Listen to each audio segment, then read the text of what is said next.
बहरहाल जगदीश लोहार जोधपुर हमारे संवाददाता फोन लाइन पर मौजूद थे। हम आपको बता दें कि जोधपुर से अशोक गहलोत जोधपुर की सरदारपुरा सीट से इलेक्शन जीत चुके हैं। वहीं आदर्श नगर जयपुर से रफीक खान कांग्रेस के उम्मीदवार चुनाव जीत चुके हैं। उन्होंने बीजेपी के पूर्व प्रदेश अध्यक्ष अशोक परनामी को हराया। तो बहरहाल राजस्थान का जो सियासी मंजर है वो सामने आ रहा है और कांग्रेस 57 सीट जीत चुकी है, 48 सीटों पर बढ़त बनाए हुए हैं। वहीं बीजेपी 36 सीटें जीतकर 33 सीटों पर बढ़त बनाए हुए हैं। और निर्दलीय और दूसरी छोटी पार्टियों की बात करें तो 16 सीटें निर्दलीय और दूसरी पार्टियां जीत चुकी हैं और 9 सीटों पर लीड कर रहे हैं।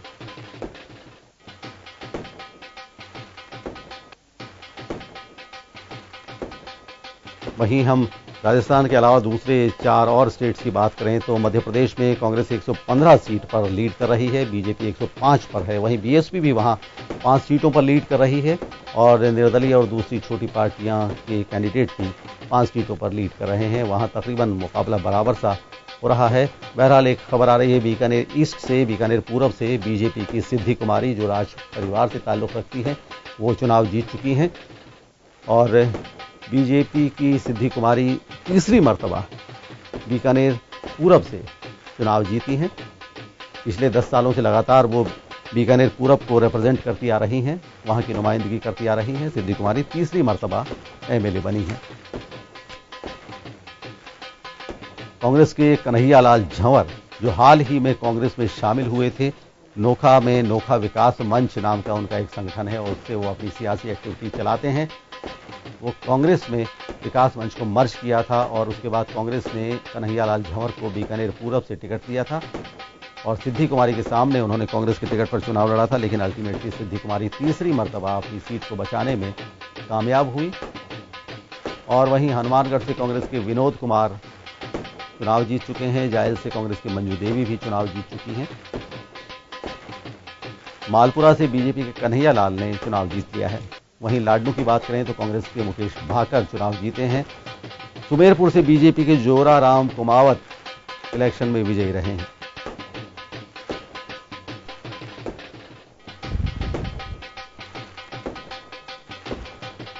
लाडपुरा से भारतीय जनता पार्टी की कल्पना देवी विजयी घोषित कर दी गई हैं और गौरतलब है कि कल्पना देवी का नॉमिनेशन फाइल करवाने के लिए मुख्यमंत्री वसुंधरा राजे खुद वहां पहुंची थी और खुद साथ जाकर उनका नॉमिनेशन उन्होंने फाइल करवाया था।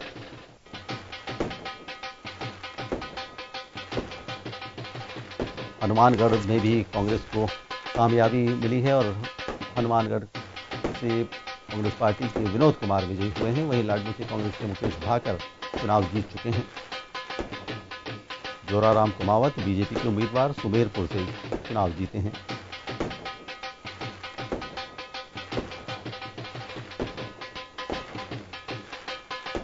और वहीं जयपुर के आदर्श नगर की बात करें तो आदर्श नगर विधानसभा सीट से कांग्रेस के रफीक खान विजयी घोषित किए गए हैं। उन्होंने बीजेपी के पूर्व प्रदेश अध्यक्ष अशोक परनामी को हराया है। कांग्रेस की सीट बढ़कर हो गई है 58 और वहीं 47 सीटों पर कांग्रेस लीड कर रही है।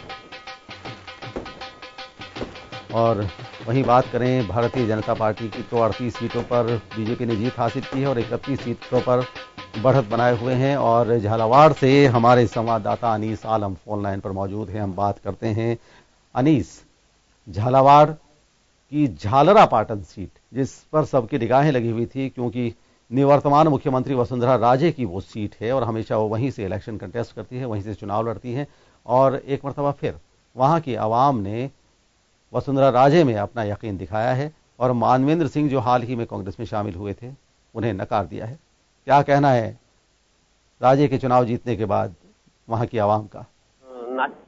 झालावाड़ जिले की जो चारों विधानसभा क्षेत्र उसमें भारतीय जनता पार्टी ने एक बार फिर से कब्जा कर लिया है क्योंकि वसुंधरा राजे ने अपने घिरे जिले को तो बचा लिया लेकिन राजस्थान के अंदर वो अपनी सत्ता अपनी हुकूमत नहीं बचा पाई क्योंकि यहाँ पर रुझान आ रहे हैं और जो सामना आ रहा है कि जो बढ़त जो कांग्रेस ले रही तो 103 से 104 से 5 कांग्रेस अपनी सरकार बनाती हुई दिख रही है तो कहने का कह सकते हैं नासिर जी की झालावाड़ जिले के अंदर वसुंधरा राजे अपने जो मानवेंद्र सिंह जो सामने जो खड़े हुए थे कांग्रेस से, उनको तो बुरी तरह से उन्होंने हराया ये, क्योंकि अभी 22वां राउंड हो चुका है, लेकिन फिर भी 34,000 के लगभग वसुंधरा राजे अभी जीत रही है और अभी करीब 3 राउंड और बाकी रहे। तो कह सकते हैं कि वसुंधरा राजे की एक तरह से पूरी तरह से जीत हो चुकी, क्योंकि अब हारना नामुमकिन है। बाकी के जो 3 राउंड बच रहे उसमें भी अच्छी खासी लीड रहेगी, तो करीब 45,000 के लगभग वसुंधरा राजे यहाँ से जीत रही झालरापाड़ा विधानसभा क्षेत्र से। और इसके अलावा जो 3 विधानसभा होते हैं वहां भी अच्छी खासी बढ़त से उनके प्रत्याशी भारतीय जनता पार्टी के जीते हैं।